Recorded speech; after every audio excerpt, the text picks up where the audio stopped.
ये कहानी आपको बताएगी कि कैसे आप अपने मन को शांत कर सकते हैं। ये कहानी एक राजा और एक बौद्ध भिक्षु की है। राजा तो बहुत से हुए, पर ये बौद्ध भिक्षु सबसे अलग थे। इनका नाम था बोधिधर्मा। यह नाम आपने भी सुना होगा। बहुत सारे लोग पूछते हैं कि क्या बुद्ध के बाद बुद्ध का कोई भिक्षुक ऐसा हुआ जिसको और लोग फॉलो करते हो? तो बोधिधर्मा उनमें से ही एक थे। ना जाने कितने लोगों ने आत्मज्ञान को पाया है, पर कुछ लोग बोलते हैं और कुछ लोग चुप रह जाते हैं। बोधिधर्मा एक बड़े कमाल के व्यक्ति थे। इन्हें मार्शल आर्ट का जन्मदाता भी कहा जाता है। इनके ऊपर एक साउथ मूवी भी बनी है जो मैंने भी देखी है, चेन्नई वर्सेस चाइना। आप भी वो मूवी जरूर देखें। तो वीडियो में आगे बढ़ते हैं। इस कहानी की शुरुआत एक परेशान राजा से होती है।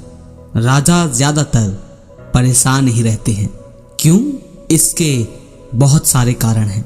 राजा की समस्या होती है कि उसका मन बड़ा अशांत रहता है। वह अपने मन को शांत करने का बहुत प्रयास करता है, पर उसका मन शांत नहीं हो पाता। वह अपने राज्य के बड़े बड़े विद्वानों को अपने महल में बुलाता है और उनसे उपाय पूछता है। लोग तरह तरह के उपाय राजा को बताते हैं, पर कोई भी उपाय काम नहीं करता। एक दिन एक व्यक्ति राजा के पास आता है और कहता है, आपके मन को शांत करने का एक उपाय है। राजा उस व्यक्ति की बात सुन बहुत खुश हो जाता है और उस व्यक्ति से कहता है, यदि तुमने ऐसा कर दिया तो मैं तुम्हें उतना धन दूंगा जितना तुम मुझसे मांगोगे। वह व्यक्ति राजा से कहता है, आपका मन मैं तो शांत नहीं कर सकता, पर एक सन्यासी है जो आपका मन शांत कर सकते हैं। वह कोई आम सन्यासी नहीं है, वह एक पहुंचे हुए सन्यासी हैं। आप उनसे एक बार अवश्य मिले, वह आपकी समस्या का समाधान अवश्य कर देंगे। राजा उस व्यक्ति से कहता है, कहाँ मिलेंगे मुझे यह सन्यासी? वह व्यक्ति राजा से कहता है, यहाँ से कुछ दूर जंगल में उनकी एक छोटी सी कुटिया है। राजा अपने कुछ सैनिकों के साथ उन सन्यासी के पास पहुंचता है और बोधिधर्मा से कहता है, मैंने सुना है कि आप बहुत पहुंचे हुए सन्यासी हैं। बोधिधर्मा राजा को अनदेखा सा कर देते हैं। राजा सोचता है, लगता है बोधिधर्मा ने मुझे सुना नहीं। राजा फिर से कहता है, मैंने सुना है आप बहुत पहुंचे हुए सन्यासी हैं, क्या आप मेरी समस्या का समाधान कर सकते हैं? बोधिधर्मा राजा के प्रश्न का कोई उत्तर नहीं देते। राजा मन ही मन सोचता है कि बोधिधर्मा उसे कोई उत्तर क्यों नहीं दे रहे हैं। राजा मुद्दे की बात पर आता है। राजा बोधिधर्मा से पूछता है, क्या आप मेरे मन को शांत कर सकते हैं? बोधिधर्मा मुस्कुराते हैं और राजा से पूछते हैं, तुम्हारा मन अशांत क्यों है? वैसे तो मेरे पास किसी चीज की कोई कमी नहीं। धन मेरे पास इतना है जिसका मुझे खुद अंदाजा नहीं। सभी सुख सुविधाएं हैं। लोगों के मन में मेरे लिए आदर है। मैंने बहुत सारे दान पुण्य भी किए हैं, पर बस एक चीज की कमी है मेरे अंदर, मेरा मन अशांत रहता है। यदि ये कभी कभी शांत हो भी जाता है तो यह फिर से अशांत हो जाता है। क्या आप मेरे मन को शांत कर सकते हैं? मैं बड़ी आशा लेकर आपके पास आया हूँ। बाकी तो मैंने सब कुछ उपाय कर लिए हैं। अब तो बस आप ही मेरी अंतिम आशा हो। बोधिधर्मा उस राजा से कहते हैं, बिल्कुल मैं तुम्हारे मन को शांत कर सकता हूँ।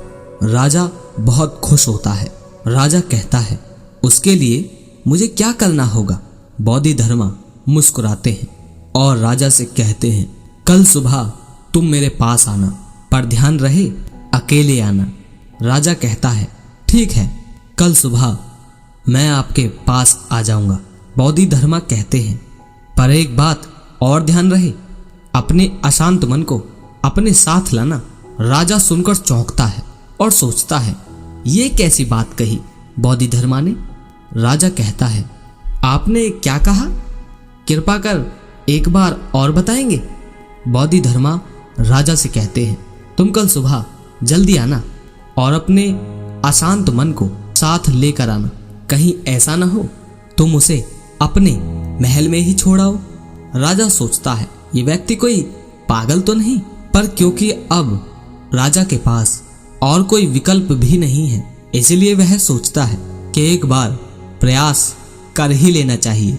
अगले दिन राजा अकेला सुबह सुबह बोधिधर्मा के पास पहुंचता है और बोधिधर्मा से कहता है, मैं आ गया।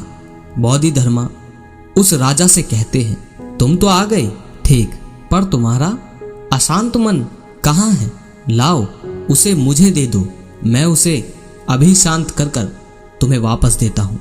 राजा कहता है, आप ये कैसी बात कर रहे हैं? आप इतने पहुंचे हुए सन्यासी होकर ये भी नहीं जानते कि मन कोई ऐसी वस्तु नहीं जिसे मैं उठाकर आपको दे दूं। मन तो मेरे भीतर है।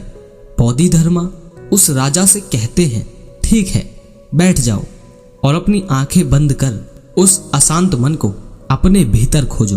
राजा दृढ़ संकल्पी था। राजा बैठकर अपनी आंखें बंद कर उस अशांत मन को अपने भीतर खोजने का प्रयास करता है। बहुत देर आंख बंद करे बैठे रहने के बाद बोधिधर्मा राजा के कंधे पर हाथ रखते हैं और कहते हैं, आंख खोलो। राजा अपनी आंखें खोलता है। बोधिधर्मा उस राजा से पूछते हैं, क्या तुम्हें तुम्हारा अशांत मन मिला? राजा कहता है, नहीं।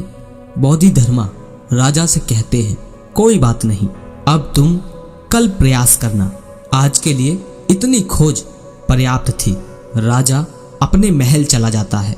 अगले दिन सुबह राजा फिर बोधिधर्मा के पास आता है और वैसा ही करता है जैसा कल बोधिधर्मा ने बताया था। राजा बैठ जाता है, अपनी आंखें बंद कर लेता है और अपने उस अशांत मन को अपने भीतर ढूंढने का प्रयास करता है। बहुत देर बैठे बैठे हो जाती है। बोधिधर्मा फिर से राजा के कंधे पर हाथ रखते हैं और कहते हैं, क्या तुम्हें तुम्हारा अशांत मन मिला? राजा बड़ी शांत आवाज में बोधिधर्मा से कहता है, नहीं।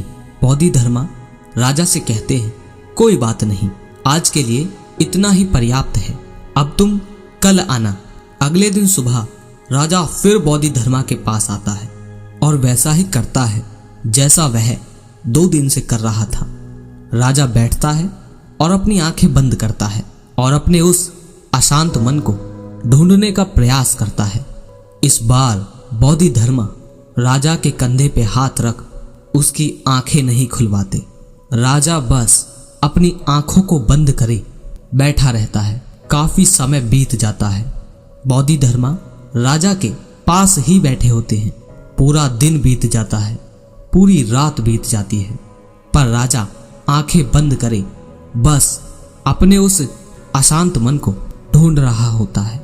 अगले दिन सुबह राजा की आंखें खुलती हैं और जैसे ही राजा की आंखें खुलती हैं, राजा अपने सर को बोधिधर्मा के चरणों में रख देता है और कहता है, मुझे मेरा अशांत मन तो कहीं नहीं मिला, पर वह शांति जरूर मिल गई जिसकी तलाश में मैं अब तक भटक रहा था।